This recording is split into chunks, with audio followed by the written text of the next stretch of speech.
I was always interested in whether art should do something, if it should do anything at all.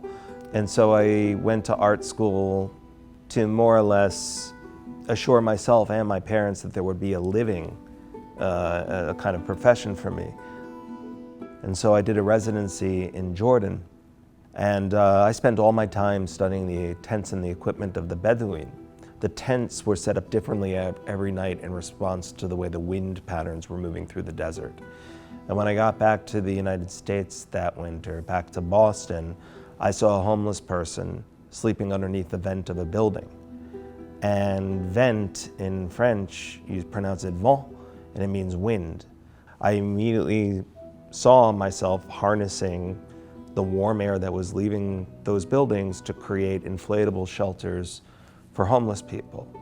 And so Parasite is basically this project that's gone on for 20 years now, where I've been custom building those inflatable shelters for homeless people around the world. And it responds to not only the needs of each homeless person, but the desires. Each time I build the shelter, there's a relationship that emerges between me and the different homeless people that I designed for. But then it also becomes a real sort of record of how people end up on the streets and why they end up on the streets. And now I tend to publish the step-by-step instructions on how to build a shelter. So it puts the skill sets into the community that would use the shelter, and also allows for the critical dialogue to not only happen in the art or the architecture world, but to actually happen among the people that would be using it.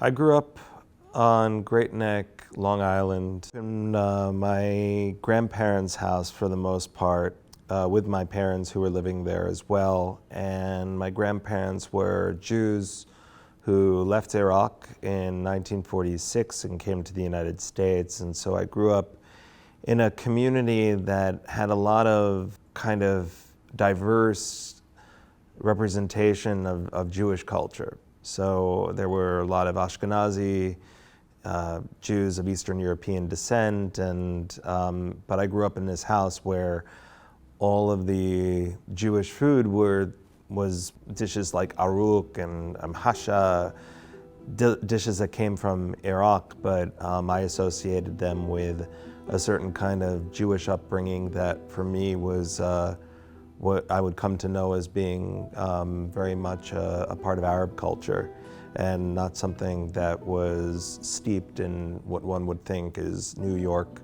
Jewish traditions. I was 16 years old when Iraq invaded Kuwait.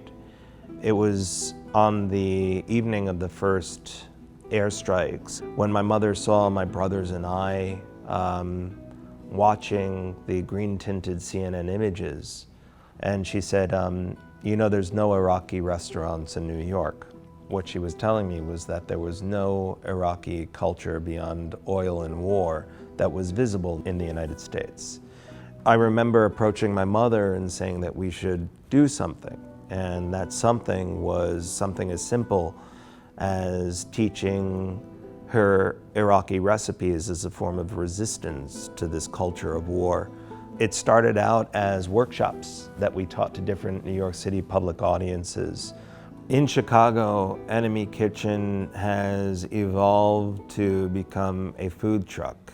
This idea that we would have not weapons of mass destruction, but weapons of mass deliciousness traveling through the city in this truck. But then the staffing of the truck, there were Iraqi refugees who were the chief chefs and American combat veterans who had come back from the war that were the sous chefs and the servers. So these fists that were holding weapons on the other side of the world are now here, and they're making kebab. And so you're taking in that kind of sculptural void as a sort of communion. You know, I think every day about the way that my work hasn't necessarily been washed away by cynicism yet. I don't want to leave that burden only to a younger generation. For as long as I'm here, I want to believe that there's something that can be done.